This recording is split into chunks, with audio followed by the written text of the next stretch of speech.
కన్న పాపానికి ఆ తల్లి గుండెలపై తన్నాడు కన్న కొడుకు. కనీసం తల్లి అనే కనికరం లేకుండా నడి రోడ్డుపై దిక్కులేని దానిలా ఏడవలసిన దుస్థితికి తీసుకొచ్చాడు ఆ కుమారుడు.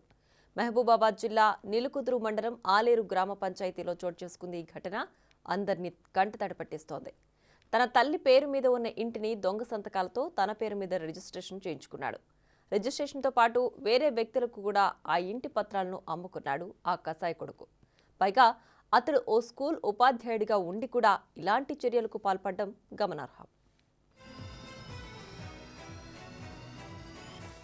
ఇద్దరు కుమారులకు ఈ తల్లి సరి సమానంగా ఆస్తులు పంచింది. అయితే అది సరిపోలేదన్నట్లు పెద్ద కుమారుడు ఆ తల్లి ఉంటున్న ఇంటిని సైతం కాజేసి ఆమెను నడి రోడ్డుపైకి తీసుకొచ్చాడు.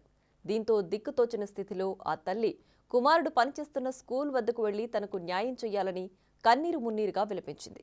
వెంటనే వేరే వాళ్ల పేరు మీద ఉన్న తన ఇంటి రిజిస్ట్రేషన్ను రద్దు చేయాలని ఆవేదన వ్యక్తం చేస్తోంది ఆ తల్లి.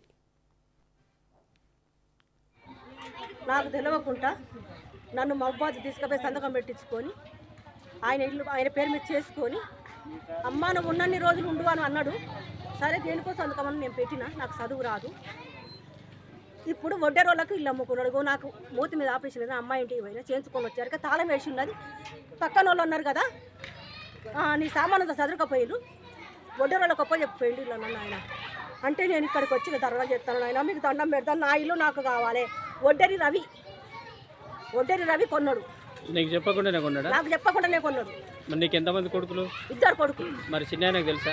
చిన్న ఆయన కూడా తెలియదు, నాకు కూడా తెలియదు. ఆయన ఏమంటాడు? ఆయన అడిగితే చిన్న ఆయనను నాకేం తెలియదమ్మా. ఇల్లు అన్నయ్యకైతే పోయింది, అన్నయ్య ఇష్టం నీ ఇష్టం. అన్నయ్యకి పోయిందంటే ఇప్పుడు అది పొత్తుందా లేకపోతే ఆయన నేను కట్టుకున్నదే. కానీ మేము బతికినంత కాలం ఏ కొడుకు పోయినా ఉండాలి అని చేసిండు పెద్ద మనిషి. ఇప్పుడు ఎవరు కాలేరు నారాయణ చేసిండు, మాధవ్ రెడ్డి జర చేసిండు. కాగితం ఉంది, అది రాసుకున్నది. కాగితాలు కూడా ఉన్నాయి, కాగితాలు ఉన్నాయి.